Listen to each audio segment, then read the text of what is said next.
Hello guys, welcome back to my channel. So today we all will be studying chapter resources, which is a chapter in the geography textbook. So the first question arises that what actually is this word resources? So resources, they are the things that we use to fulfill our needs or that have value to us. They can be different types of things like water, electricity, rickshaw, vegetables, and textbooks. Right, so now talking about these resources, like now I talk about your mobile phones, your tabs, and the laptops you all have, or the computers or the PCs you all are having. They all value to you, right? Phone पे अगर कुछ हो जाता है then you are like हाय क्या हो गया, मम्मी डांटेगी, राइट? Etcetera etcetera. टैब पे कुछ हो जाए, कंप्यूटर को कुछ हो जाए, देन यू आर लाइक पापा क्या बोलेंगे, मम्मी क्या बोलेगी. So these are the things that have value for you and they fulfill your some need. They fulfill your need of entertainment, they fulfill your need of education, right? Similarly the resources, they are the things that fulfill our needs या उसकी value होती है हमें, उसे हम resources बोलते हैं. अब एक डिफरेंट टाइप्स ऑफ चीज़ें होते हैं. पानी हमारी बहुत ही ज़्यादा water is really a valuable resource. बिजली है ना, 2-3 घंटे तो नॉर्मल है इंडिया में बिजली जाना. और बिजली चली जाती है तो मम्मी कब आएगी, मम्मी आ गई, मम्मी आ गई, मम्मी आ गई. गर्मियों में तो स्पेशली चली जाए तो दिक्कत है. रिक्शास, जिनके पास कार, स्कूटर्स, एक्टिवास वगैरह, बाइक्स वगैरह नहीं होती है, they are dependent on rickshaw because they fulfill their need, they value to them. Vegetables, without vegetables a person cannot be stay healthy. And textbooks through which you all study. Now talking about, let's study about it only in deep. So this fulfill our needs and they hold some value, right? अगर किसी चीज़ की आपको value नहीं है, वो आपकी चीज़ need को fulfil नहीं कर रहे थे, they are nothing to you, right? Suppose there is very back puncture वाला student, very much I should say foolish kind of student. This is a student which is really foolish. He doesn't likes to study. So what would be his resource? देखो water, food, vegetables, this ये तो बात की बात है. तो इसका main resource क्या होगा इस फुलिश बच्चे का? It would B mobile phones. Similarly for a person who likes to study a lot, textbooks. Books would be its one of the main resource. ठीक है. वैल्यू आती है उसकी यूजफुलनेस से. हर एक रिसोर्स की कोई ना कोई वैल्यू होती है. All resources have some value. Value आती है यूजफुलनेस से. अगर एक बच्चे को बुक्स की पढ़ने की आदत है, बुक्स पढ़ना उसे अच्छा लगता है, तो उसके लिए बुक्स की वैल्यू है. अगर एक बच्चे को फ़ोन देखना पसंद है तो उसके लिए उस फ़ोन की वैल्यू हैगी है. अब पहले सपोज फ़ोन्स किसी की रिसोर्स नहीं था, फ़ोन किसी के लिए रिसोर्स नहीं था. आज की डेट में सबके लिए वो रिसोर्स है, राइट? तो वाई? बिकॉज पहले टेक्नोलॉजी इतनी डेवलप्ड नहीं थी, अब हैगी है. पहले टेक्नोलॉजी इतनी डेवलप नहीं थी, अब हैगी है. और पहले लोग अपना टाइम अच्छी अच्छी एक्टिविटीज़ को डिवोट करते थे, स्टडी को डिवोट करते थे, खेलने को डिवोट करते थे. लेकिन आज के टाइम पे all this is the phone. So this is time and technology converts a resource time and technology, T converts a substance, a thing, into a resource. Moving on to the resources types. So we'll all be studying these 3 resources in detail further. So natural resources, human made resources, and human resources. These are 3 types of resources. And on human resources we are having a separate chapter. The last or the second last chapter of this book is human resources, so we would be studying deep about that over there. Talking about the natural resources, so these are the resources. अब देखो, what does the word natural resources suggest? Now अभी मैं बोल दूँ some technological resources for you all is mobile phones, etc., etc., etc. Talking about the natural resources are the resources which we get from nature with minimal modification. Now tell me, आपको oxygen, the main thing for survival, oxygen and H2O means water, ये आपको क्या ये इंसान provide कर रहे हैं? नहीं ना, ट्यूबवेल में से खींच के पाइप से सप्लाई होते हैं सबके घरों पे. तो ऑक्सीजन और H2O, these are the two natural resources which are really important for us, and they are resources because they value to us. They have some use, that's why they are having some value. Talking about air, water, soil, minerals, these all are natural resources which are with us, which helps us, which fulfills our needs and the value to us with minimal modifications. It means that there are no such modifications which are done to these all substances in order to use it of it. These are the gifts of nature, free. जैसे भंडारा बढ़ता है, like बहुत ज़्यादा भीड़ हो जाती है, we cannot relate it to Bhandara like. So it is the free gifts from nature.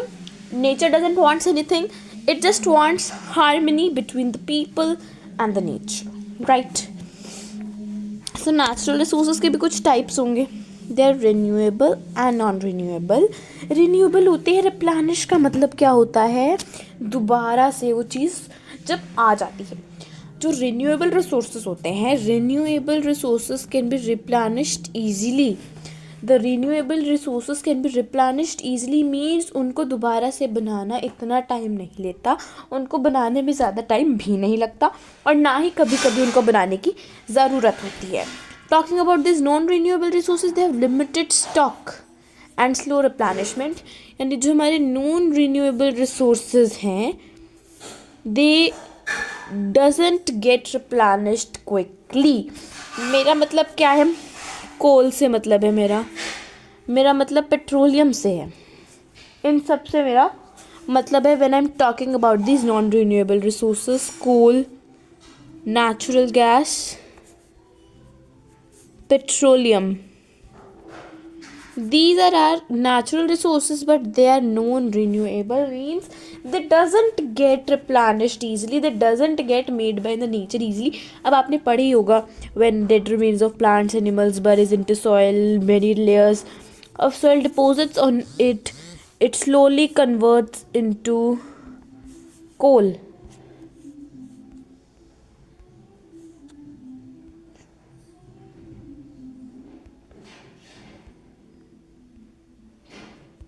Sorry for that. Right, so moving on to the natural resources. So they are renewable, non-renewable. We had already talked about it. Okay, minerals, fossil fuel, soil. Like it takes 100 years, 100 years to make 1 centimeter of soil. This is a fact box that it takes 100 years to make 1 centimeter of soil. This must be clear to you all that soil is as well as a non-renewable resources, whether it's present in unlimited, I should say, but it is a limited stock and it can be replenished anytime. Means it can be, कभी भी ख़त्म हो सकती है ये, and it doesn't replenish easily as it comes under non-renewable resources. Moving on to the human-made resources. Human-made. Now, what does this word suggest? Human-made. इंसान द्वारा बनाए गए चीज़ें. अब मैं बोल दूँ technological resources is one of its types. We would be starting it if it would be there. Human made के अंदर एक चीज़ आती है टेक्नोलॉजिकल. टेक्नोलॉजी क्या होती है? Phones, laptops, tabs, these are the technology. तो वो ह्यूमन नहीं बनाए हैं. They derive natural substances but transforms it. Right now suppose ज़मीन है एक, राइट,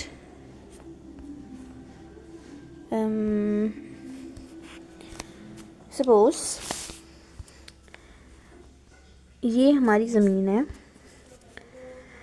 इसके अंदर से ना माइंस देखे होंगे आपने, इसके अंदर से ना डायमंड निकाला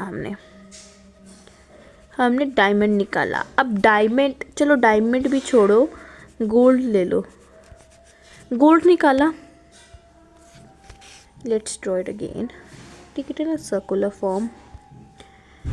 ये जो हमारी माइन थी इसके अंदर से हमने गोल्ड निकाला, लेकिन the thing is gold is in liquid form. अब हम पहनते तो सॉलिड फॉर्म में है ना गोल्ड को, लिक्विड तो नहीं होता गोल्ड, हम पहनते उसे सॉलिड फॉर्म में। गोल्ड को हम लोग सॉलिड फॉर्म में पहनते हैं, लिक्विड फॉर्म में नहीं पहनते। तो गोल्ड जब सॉलिड से नहीं, सॉरी, लिक्विड से सॉलिड ट्रांसफॉर्मेशन के साथ आता है, ठीक है ना। तो human made resources, these are the resources which are transformed by humans for specific purposes. Like अब एयर हमें ऐसी ही मिली हुई है, एयर खुली है, it's a natural resource, right. अब एयर से विंडमिल्स के थ्रू एयर एनर्जी बन रही है, एयर से एयर एनर्जी बन रही है विंडमिल से, human made resource air energy, air से एयर एनर्जी बन रही है through windmills. This is a human made resource because humans natural substance को यूज करके, ठीक है, जिस तरह एयर से एयर एनर्जी बनती है, ह्यूमन इसे मॉडिफाई करता है, right. These are the human made resources जो नेचुरल रिसोर्सेज में मॉडिफिकेशंस लाता है, and then we just use that particular thing, right. Moving on is these buildings, bridge, they are all example of human made resources because वो कुछ अपना दिमाग लगा के कुछ चीज़ें रिसोर्सेस क्रिएट कर रहे हैं। Moving on is to the human resources. Human resources से क्या मतलब है, ना human made है ना natural है, ठीक है। यहाँ पर हमें सिर्फ दे रखा है human resources. So what does we actually mean by this term human resources? So humans they themselves are a resource, right? Human resource refers to individuals contributing skills, knowledge, labor and abilities to organizations and society. अब देखो, जब किसी चीज़, एक particular pizza है, उसे खाने के लिए बनने नहीं है, वो पिज़्ज़ा वेस्ट है, वो पिज़्ज़ा हमारा वेस्ट है। जब उस पर्टिकुलर चीज़ को खाने के लिए कोई है नहीं तो इट्स अ वेस्ट। उसी तरह रिसोर्सेज, नेचुरल रिसोर्सेज में मॉडिफिकेशंस, उन्हें यूज़ करने वाला जब कोई है नहीं, they are waste. Human themselves are a resource. Human resource, it refers to individuals which contributes their skills, knowledge, labor and abilities to the societies. Special because they are a unique resource. Human beings are special because वो खुद ही unique resource हैं इस धरती का। Moving on to human resources के आगे की aspects क्या है? Quantity, skills and abilities, human capital, human resource development, HRD. Quantity represents our the available working age population contributing. अब ह्यूमन रिसोर्सेज चैप्टर में हमने यही पढ़ना है, कितने लोग जिंदा रहते हैं, कितने मर जाते हैं, उनकी हेल्थ फैसिलिटीज़ क्या है, हेल्थ डेवलपमेंट क्या है, पहले के ज़माने में ज़्यादा लोग क्यों मर जाते थे, etcetera etcetera,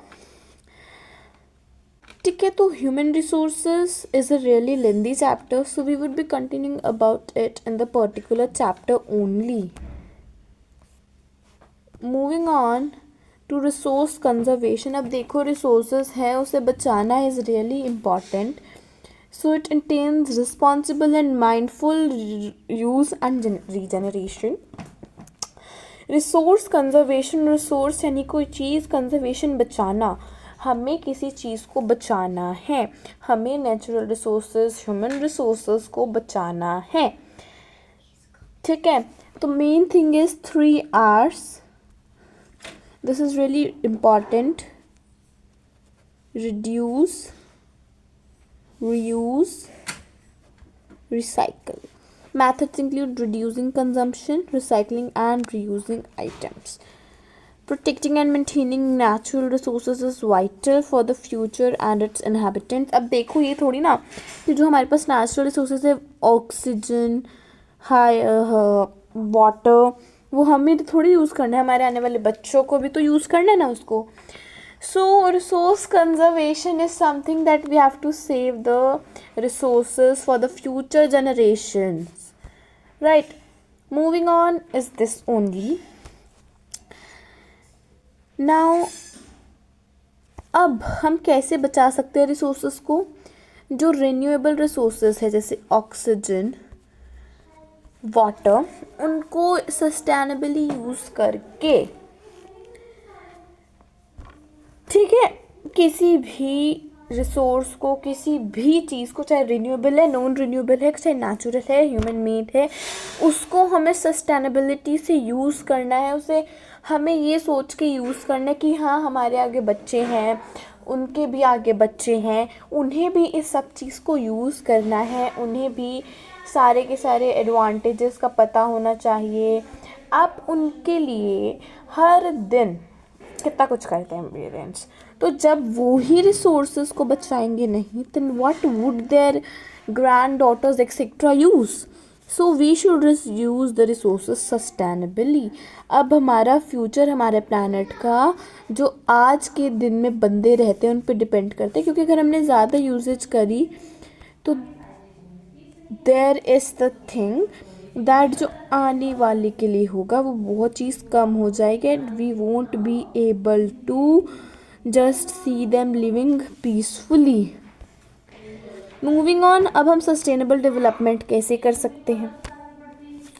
Respect and care for all forms of life, improve the quality of human life, conserve the earth's vitality and diversity, minimize depletion of natural resources, change personal attitude and practice towards the environment, enable communities to care for the environment. अब देखो, let me give you respect and care for all forms of life. ना air pollution करना है, ना water pollution करना है, ना sand pollution करना है, कोई भी पोल्यूशन हमें नहीं करना है. Improve the quality of human life, मतलब कि हमें हमारी लाइफ इम्प्रूव करनी है, हमें अपनी लाइफ को इम्प्रूव करना है, हमें अपनी जो हम यूज़ कर रहे हैं रिसोर्सेज उसे सस्टेनेबली यूज़ करना है. हमें अर्थ की डाइवर्सिटी, अर्थ पे जितने भी हमारे सारे के सारे वो हैं, I should say tourist places, वहाँ पर उसे प्रिजर्व करके रखना है. हमें नेचुरल रिसोर्सेज के डिप्लेशन कम करना है, हमें ज़्यादा पेड़ नहीं काटने एक्सेट्रा. इसके अंदर change personal attitudes and practice towards environment. अब देखो, let me give you example, very good example I would be giving about this. Then the example is, this is one auntie and this is another auntie, right? I am drawing a plot kind something.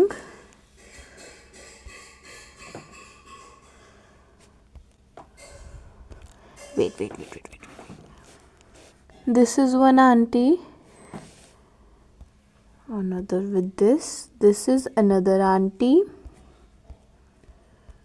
Oh yaar, sorry. This is a plot, this is a piece of plot, ठीक है ना. Now the thing is, this is one auntie, this is one auntie. What do? They are having their garbages. One auntie sees here and there and dumps all the material, all the waste in the plot. Another auntie sees it चुपके ना, आदत होती है छुप के देखने वाली बाहर गलियों में. This auntie sees and she says, जब इन्होंने गेरा है तो मैं क्यों ना गेरूं. She also dumps it. अब इन आंटी को तीसरी आंटी ने देख लिया, she would also dump it. हो गया ना piece of plot pollute.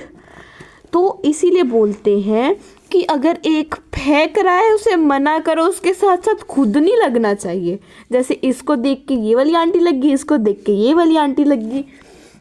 दूसरा कोई फेंक रहा है उसे रोको, उसे मना करो, उसको इसके बारे में एडुकेशन दो. ये नहीं उसके साथ लग के हम भी गिरने लग जाए, राइट? जिसकी वजह से सारी कम्युनिटीज रिस्पेक्ट करेंगी. So thank you, this all for us today. Please subscribe the channel and like the video. Thank you.